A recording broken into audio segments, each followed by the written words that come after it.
غلامی سے حکمرانی تک کا سفر۔ حضرت یوسف علیہ السلام۔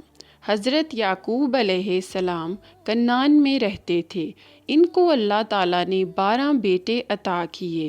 ان میں 2 بیٹے حضرت یوسف علیہ السلام اور بنیامین تھے۔ وہ 10 سوتیلے بھائی حضرت یوسف علیہ السلام اور بنیامین سے بڑے تھے۔ حضرت یوسف علیہ السلام ابھی چھوٹے بچے ہی تھے کہ انہوں نے ایک دن خواب میں دیکھا کہ سورج اور چاند اور 11 ستارے ان کے سامنے جھکے ہوئے ہیں۔ انہوں نے اس خواب کے بارے میں اپنے والد حضرت یعقوب علیہ السلام کو بتایا۔ حضرت یعقوب علیہ السلام ننھے یوسف علیہ السلام سے بہت محبت کرتے تھے۔ انہوں نے خواب کا مطلب بتایا۔ انہوں نے کہا، اے یوسف، آپ کو بڑے ہو کر اعلیٰ رتبہ ملے گا اور خواب کے بارے میں اپنے بھائیوں کو نہ بتائیں۔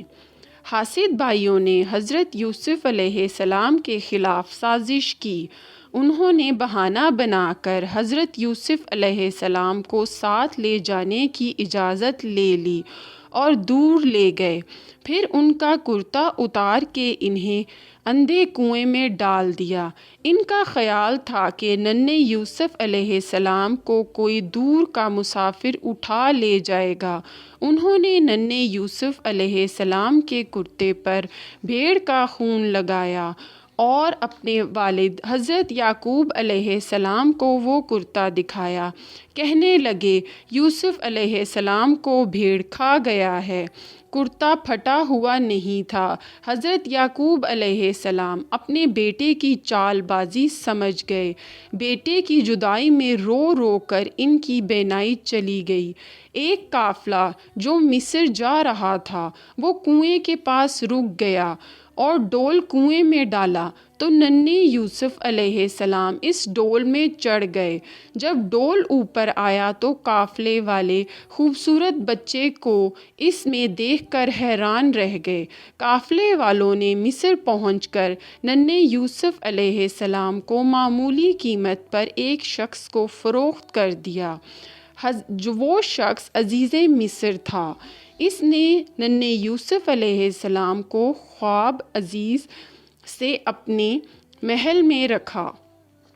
اللہ نے حسن اور ذہانت دونوں سے ہی ان کو نوازا، اور جب وہ پختگی کی عمر تک پہنچے تو اللہ تعالیٰ نے انہیں اپنا نبی چن لیا۔ عزیز مصر کی بیوی زلیخا جھوٹی اور دھوکے باز تھی۔ ایک دن اس نے حسین یوسف علیہ السلام کے کردار پر جھوٹا الزام لگا کر حضرت یوسف علیہ السلام کو جیل میں قید کروا دیا۔ وہ قید میں اللہ کے حکم سے لوگوں کو خوابوں کی تعبیر بتانے لگے۔ ایک بار 2 قیدیوں نے اپنے خواب سنائے۔ حضرت یوسف علیہ السلام نے ایک قیدی کو کہا کہ تمہیں موت کی سزا ملے گی، اور دوسرے قیدی کو بتایا کہ تم رہا ہو کر دوبارہ بادشاہ کی نوکری کرو گے۔ جب وہ رہا ہوا تو انہوں نے اسے تاکید کی کہ وہ بادشاہ سے ان کا ذکر کرے۔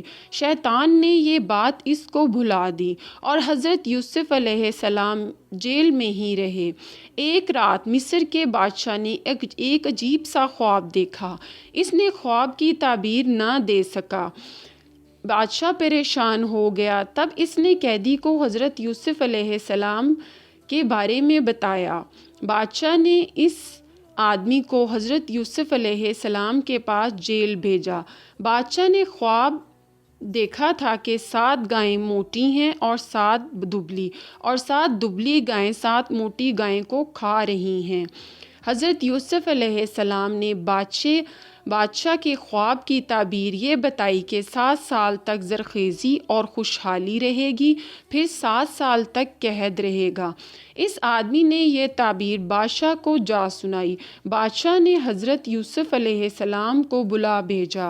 حضرت یوسف علیہ السلام نے جواب دیا کہ پہلے مجھ پر لگے ہوئے الزام کا فیصلہ کریں۔ بادشاہ نے اچھی طرح چھان بین کی تو سمجھ گیا کہ وہ الزام جھوٹا تھا۔ اس نے ان کو باعزت بری کر کے مصر کا وزیر بنا دیا۔ وہ غلہ خیزی کرنے لگے اور لوگوں کو اناج دینے لگے۔ لوگ دور دور سے آنے لگے۔ ایک دن ان کے سوتیلے بھائی آئے۔ حضرت یوسف علیہ السلام نے انہیں پہچان لیا، لیکن وہ ان کو نہ پہچان سکے۔ حاسد بھائیوں نے کہا، میرے چھوٹے بھائی بنیامین کا حصہ بھی دیں۔ حضرت یوسف علیہ السلام نے کہا، اگلی بار اس کو بھی لائیں ورنہ کچھ نہیں ملے گا۔ وہ بھائی اگلی بار بنیامین کو بھی ساتھ لائے۔ حضرت یوسف علیہ السلام نے بنیامین کو چپکے سے اپنے بارے میں بتا دیا اور بہانے سے انہیں اپنے پاس روک لیا۔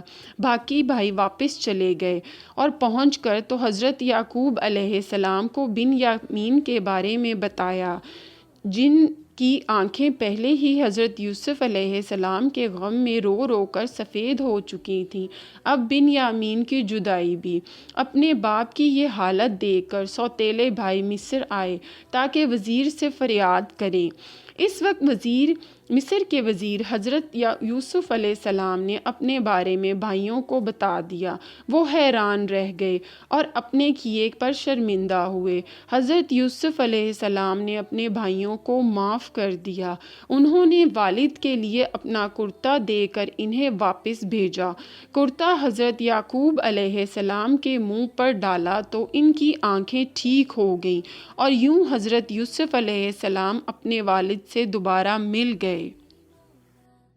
میری مولا تو ہی میری مولا، اللہ تو ہی میری مولا، میری مولا تو ہی میری مولا۔